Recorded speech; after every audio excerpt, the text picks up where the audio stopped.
studiare, sperimentare e capire quali possono essere le migliori soluzioni nel caso specifico della poinsettia, cioè della stella di Natale, è un progetto che Veneto Agricoltura sta portando avanti da diversi anni e continuerà a portarlo avanti sempre in collaborazione con i consorzi e con i rappresentanti delle associazioni dei florovivaisti. Questo è lo scopo di quello che noi dobbiamo fare, cioè noi dobbiamo cercare di capire quali possono essere le necessità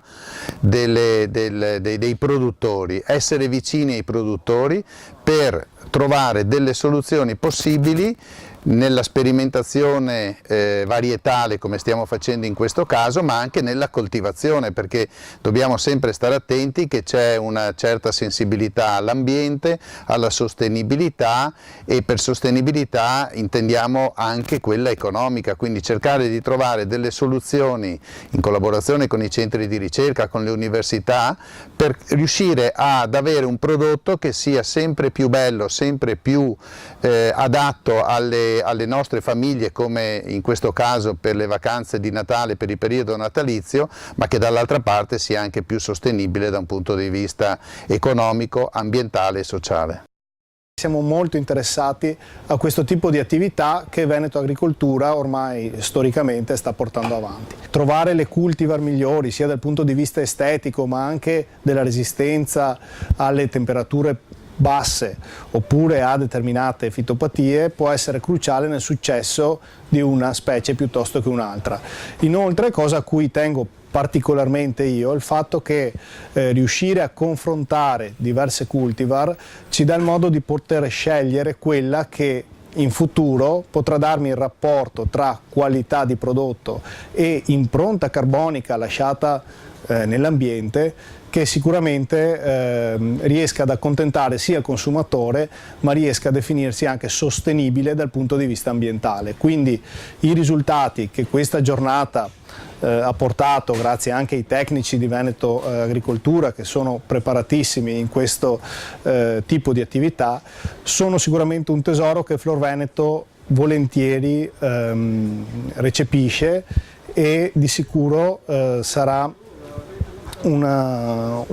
sprone a far sempre meglio anche negli anni prossimi. La poinsettia arriva in un periodo dell'anno, che è quello che va tra novembre e dicembre, in cui le tradizionali produzioni floricole sono in numero abbastanza limitato, quindi servono a dare al settore un importante impulso. Ovviamente non è una coltura facile, richiede strutture all'avanguardia, richiede preparazione tecnica da parte dei floricoltori e conoscenze abbastanza elevate, quindi per quanto riguarda la floricoltura è un po' un fiore all'occhiello, ecco. Per tenerla a casa per più tempo cosa si deve fare? Non metterle vicine a fonti di calore come i termosifoni, che possono diciamo, asciugare in modo eccessivo l'aria, perché un minimo di umidità atmosferica serve a questa pianta per poter vivere. E poi acqua e scambiarci anche qualche parola ogni tanto non fa male. Da quanti anni si fa questo evento? Credo siano oltre 20 anni che si fa questa sperimentazione nell'ambito varietale e della tecnica di coltivazione. È un qualcosa di estremamente importante per il territorio, parlo dei floricoltori, parlo delle associazioni Flor Veneto e Associazione Floricoltori Veronese, perché in questa maniera toccano con mano le difficoltà, le varietà, le problematiche legate alla coltivazione, cercando delle risposte che possono poi portare a casa e sviluppare nella propria azienda, e quindi facilitare il compito loro sia da un punto di vista squisitamente pratico che anche di cercare di ridurre il dispendio di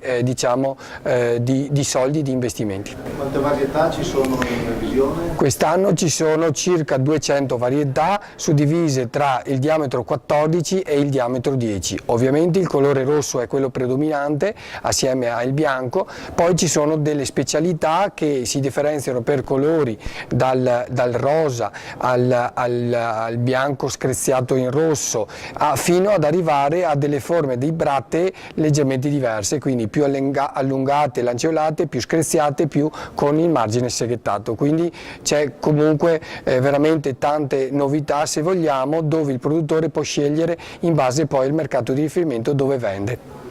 Queste sono le varietà che stanno nel futuro all'interno delle fiorerie? Ma sicuramente sì, ci sono varietà particolarmente performanti, varietà che devono rispettare certi requisiti di qualità sicuramente estetica, ma anche di qualità in senso ambientale, quindi resistere, tollerare certe malattie, parassiti e patogeni, quindi ridurre sicuramente l'utilizzo degli antiparassitari e quindi essere più